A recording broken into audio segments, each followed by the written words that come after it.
समाचार टीवी में आज का मुख्य समाचार। कन्नड़ स्टार दर्शन ठकुरीप्पा को हाल ही में रेणुकास्वामी हत्याकांड केस में कर्नाटक उच्च न्यायालय से 100 सप्ताह की अंतरिम जमानत मिली है। जेल से बाहर आने के बाद वो अपनी पत्नी विजयलक्ष्मी के घर होसरकेरेहल्ली लौट आए हैं। वहां अभिनेता ने अपने बेटे का जन्मदिन मनाया। पश्चिम बंगाल के हावड़ा जिले में शुक्रवार शाम पटाखे फोड़ते समय लगी आग में 3 बच्चों की मौत हो गई। घटना उलुबेरिया में उस समय हुई जब कुछ बच्चे पटाखे फोड़ रहे थे और चिंगारी पास में रखे कुछ पटाखों पर गिर गई, जिससे देखते ही देखते एक घर में आग लग गई और 3 बच्चों को अपनी चपेट में ले लिया। पुलिस ने बताया कि बच्चों को पास के अस्पताल ले जाया गया, जहां डॉक्टरों ने उन्हें मृत घोषित कर दिया। स्पेन में इन दिनों तूफान और बारिश ने कोहराम मचा दिया है, जिसको लेकर आए भयंकर बाढ़ के कारण 200 से अधिक लोगों की जान चली गई है। क्षेत्रीय आपातकालीन सेवाओं के अनुसार इस तूफान में सबसे अधिक तबाही वालेंसिया क्षेत्र में हुई है, जहां 202 लोगों की मौत हुई है। यह घटना स्पेन की सबसे घातक प्राकृतिक आपदाओं में से एक मानी जा रही है। इसके साथ ही रिपोर्ट में मरने वालों की संख्या में बढ़ोतरी होने की आशंका जताई जा रही है। अमेरिका के साथ संयुक्त सैन्य अभ्यास वज्र प्रहार के लिए भारतीय सेना की 45 सदस्यीय टुकड़ी शुक्रवार को इडाहो रवाना हुई। रक्षा मंत्रालय ने कहा कि भारत अमेरिका संयुक्त विशेष बल अभ्यास का यह 15वां संस्करण है, जो इडाहो में 2 से 22 नवंबर तक आयोजित होगा। इस अभ्यास का मकसद रेगिस्तान और अर्ध रेगिस्तानी वातावरण में संयुक्त विशेष बलों के संचालन और संयुक्त क्षमताओं को विकसित करना है। मेरठ में दिवाली पूजन के लिए घर पहुंचे दहेज हत्या के आरोपियों से पीड़ित पक्ष और पड़ोसी भिड़ गए। पुलिस ने 2 आरोपियों को गिरफ्तार कर लिया। लड़की पक्ष ने आरोपियों और पुलिसकर्मियों पर हमला कर दिया। फायरिंग और पथराव करते हुए पुलिस की गाड़ी और बाइक समेत एक निजी कार में तोड़फोड़ की। पुलिस ने अतिरिक्त फोर्स बुलाकर लाठी फटकार कर भीड़ को खदेड़ा। 5 हमलावरों को गिरफ्तार कर लिया, जबकि अन्य फरार हो गए।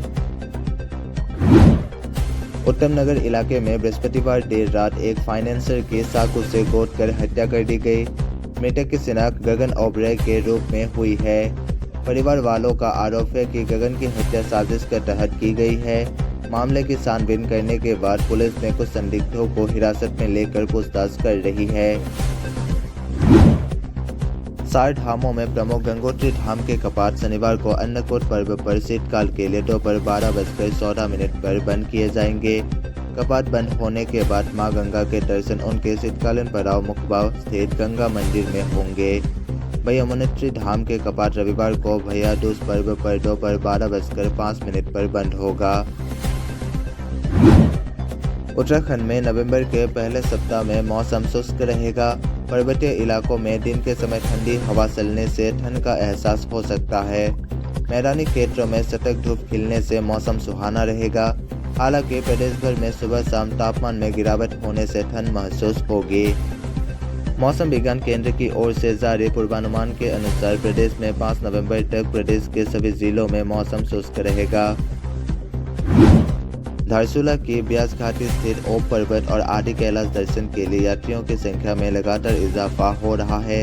इस साल अब तक 28,000 से अधिक यात्री आदि कैलाश के दर्शन कर चुके हैं। उससे हिमालय क्षेत्र में मौसम सुहाना होने से दीप पर्व के बाद यात्रियों की संख्या बढ़ने की उम्मीद है। करनाल के मुनक में भगबरहदी गांव में महिला सरपंच के ससुर पर रंजिश के चलते घर में घुसकर गोली चला दी गई। गोली लगने से घायल 62 वर्षीय महेंद्र को करनाल के एक निजी अस्पताल में भर्ती कराया गया। 3 हमलावरों ने 5 से राउंड फायर किए। मोनक थाना पुलिस ने 3 नामजद और 5 अन्य आरोपियों के खिलाफ मामला दर्ज कर जांच शुरू कर दी है। ओडिशा के सुंदरगढ़ जिले में शनिवार की सुबह को एक वाहन और ट्रक की टक्कर में 6 लोगों की मौत हो गई। इस हादसे में 5 घायल भी हुए हैं। यह घटना गायका नापली क्षेत्र में घटी है। यात्रियों को ले जा रही वैन ट्रक से टकरा गई। एक वरिष्ठ अधिकारी ने इस घटना की जानकारी दी। अधिकारी ने कहा कि कीर्तन समूह के 6 सदस्यों की मौके पर ही मौत हो गई, जबकि 5 लोग घायल हो गए। शायद यह घटना कुहासा के कारण घटी। यह कीर्तन पार्टी दिवाली के मौके पर एक कार्यक्रम के लिए सक्कपलाई गांव गए थे। वापस लौटने के दौरान यह घटना घटी। प्रधानमंत्री नरेंद्र मोदी और उनके गृह समकक्ष क्यारिकोस मित्सोताकिस ने हाल के उच्च स्तरीय आदान प्रदान के बाद द्विपक्षीय संबंधों में तेजी की सराहना की। एक आधिकारिक बयान में बताया गया कि दोनों नेताओं ने भारत ग्रीस रणनीतिक साझेदारी को और मजबूत करने के लिए अपनी प्रतिबद्धता दोहराई। पीएम मोदी को अपने फोन कॉल में मित्सोताकिस ने लोकसभा चुनाव में तीसरी बार चुने जाने पर बधाई दी।